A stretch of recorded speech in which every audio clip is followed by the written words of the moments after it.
জন্মের আগে বাবা হারাইছি।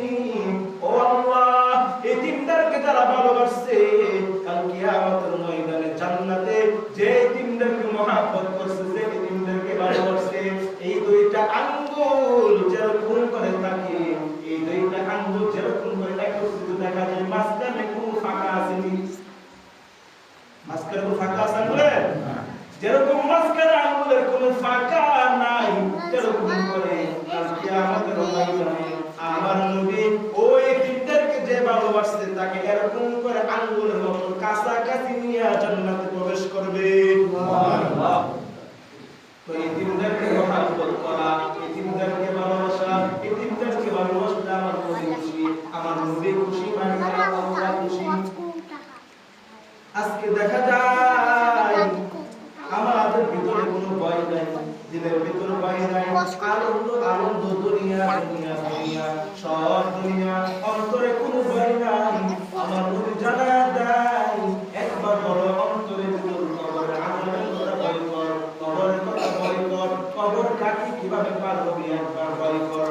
ও ভাইরা আমার শুনিয়া দাও, দেখো দেখো তুমিও গোসল করছো, আমিও গোসল করছি, তুমিও সাদা কাপড় পরছো, আমিও সাদা কাপড় পরছি। এমন একটা দিন আসবে রে, তোমার গোসল কেউ করাইবে না, তোমার গোসল তুমি করবা না, তুমি করবা না। তোমার গোসল করানোর জন্য তোমার পাড়া প্রতিবেশী ব্যস্ত, তোমার কাপড় পরানোর জন্য তোমার পাড়া প্রতিবেশী ব্যস্ত, তোমার কবরের গাঁথনি করার জন্য পাড়া প্রতিবেশী ব্যস্ত। এখন দেখা যায় তোমার বাড়ি করার জন্য তুমি ব্যস্ত, তোমার কাপড় পরার জন্য তুমি ব্যস্ত, কিন্তু এমন একটা সময় আসবে তোমার ঘর বানানোর জন্য তোমার পাড়া প্রতিবেশী ব্যস্ত হয়ে যাবে, তোমাকে কাপড় পরানোর জন্য তোমার পাড়া প্রতিবেশী ব্যস্ত হয়ে যাবে। এখন দেখা যায় সুগন্ধি আমি আপনার লাগাই, সুগন্ধি লাগাই কেন লাগাই? আমার শরীরে সুগন্ধি থাকলে পাশের মানুষ শুনবে, সুগন্ধি লাগানো সুন্নাত। এমন একটা সময় আসবে তোমার ভক্ত হবে না, তোমার ভক্ত হবে না, তোমার পাড়া প্রতিবেশী তোমার শরীরে সুগন্ধি লাগাই দিবে। এখন দেখা যায় হাইটা তোমার কষ্ট করে মসজিদে আসতে হয়, এমন একটা সময় আসবে রে তোমার হাইটা কষ্ট করে মসজিদে আসতে হবে না, তোমাকে তারা চার পাওলা খাটের ভিতর উঠাইয়া হাঁটতে হাঁটতে তোমাকে মসজিদে নিয়ে আসবে। এখন দেখা যায় তোমার দাঁড়ায় নামাজ পড়তে বড় কষ্ট হয়, তুমি দাঁড়ায় নামাজ পড়তে চাও না। এমন একটা সময় আসবে রে চায়া চায়া দেখবা তোমার পাড়া প্রতিবেশী কাঁদতেছে, চায়া চায়া দেখবা তোমার পাড়া প্রতিবেশী তোমার জন্য নামাজ আদায় করতেছে, কিন্তু তুমি নামাজ আদায় করতে পারতেছ না, তোমাকে সময় লাগছে, তোমাকে সময় লাগছে।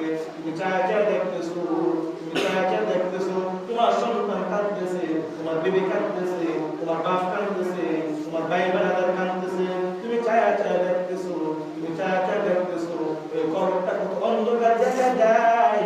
তোমার পাড়া প্রতিবেশী চার পাওয়ালা খাটের ভিতর তুমিয়া তোমার হাইটা যে জঙ্গলের ভিতর তুমি যাও না, দিনের বেলা ভয় ভয় ভয় লাগে, দিনের বেলা তুমি যাও না ভয় লাগে, ওই বাগানের ভিতর তোমাকে নিয়ে যাইতেছে। এমন একটা সময় আসবে তুমি চায়া চায়া দেখছো তোমার বন্ধুকে কবর দিছে, তোমার ভাইকে কবর দিছে, তোমার বাবাকে কবর দিছে, তোমার মাকে কবর দিছে। ওই জায়গাটা কত নির্জন দেখা যায়, কত অন্ধকার দেখা যায়, তুমি নিজ হাতে মাটি দিয়ে ফলাইছো, তুমি নিজ হাতে মাটি দিছো। এমন একটা সময় আসবে ওই 3.5 হাত কবরের মাঝখানে তোমার লাশটাও শোয়া দিবে, তোমার লাশটা শোয়া দিবে। আমার নবী জানায়া দেয় ওই জায়গায় যখন তোমার লাশটা শোয়া দিবে, যখন মাটিগুলা দেয়া দিবে, যখন তোমার আত্মীয়-স্বজন মানুষগুলো 40 কদম পার দিয়া গেল, যখন তোমার সামনে আল্লাহর পক্ষ থেকে ফেরেশতা আয়েশা করবে, আয়েশা যখন জিজ্ঞাসা করবে তোমার দিন কি, তোমার নবী কি, তোমার রবকে, তখন তুমি কি জবাব দিবা? এই দুনিয়ার ময়দানে যদি তুমি নামাজ আদায় না করো, আমার নবীর সুন্নাতগুলো আদায় না করো, আমার আল্লাহর বিধিবিধানগুলো আদায় না করো, আমার আল্লাহর আহকাম হুকুমগুলো যদি আদায় না করো, আমার আল্লাহর আহকামগুলো যদি আদায় না করো, যখন ফেরেশতারা জিজ্ঞাসা করবে তুমি কি জবাব দিবা? এই জন্য নবী জানায় দেয় একবার হলো দিনের বেলা, একবার হলো রাতের বেলা, চোখের পানিগুলো ঝরঝরায় ফালায়া ওই কল্পনাগুলো করো আর চোখের পানিগুলো ফালাও। যদি ফালাইতে পারো, চোখের পানিগুলো যদি ফালাইতে পারো, একা চিন্তা করিয়া আল্লাহর নবী জানায়া যায় এই জমিনের ভিতর যদি কোনো মুমিন বান্দা থাকে সেই হলো মুমিন বান্দা। এখন আমরা কেউ কাঁদি, চোখের পানি ফালাই, আজকে আমরা ঈদ নিয়ে আনন্দ, খুশি নিয়ে আনন্দ, কিন্তু একবার চিন্তা করো আল্লাহ, আজকে তো পুরস্কার দেওয়ার দিন, আজকে পুরস্কার ঘোষণা করবে, আমি কি পুরস্কার পাবো? পুরস্কারের খাতায় কি আমার নামটা বসছে? একবার চিন্তা করো আল্লাহ, যার যার মতো খুশি, যার যার মতো আনন্দ, কিন্তু একবার চিন্তা করতেছি না, আহা আমি এক মাস রোজা রাখছি, ইবাদত করছি, এগুলা কি কবুল হয়েছে?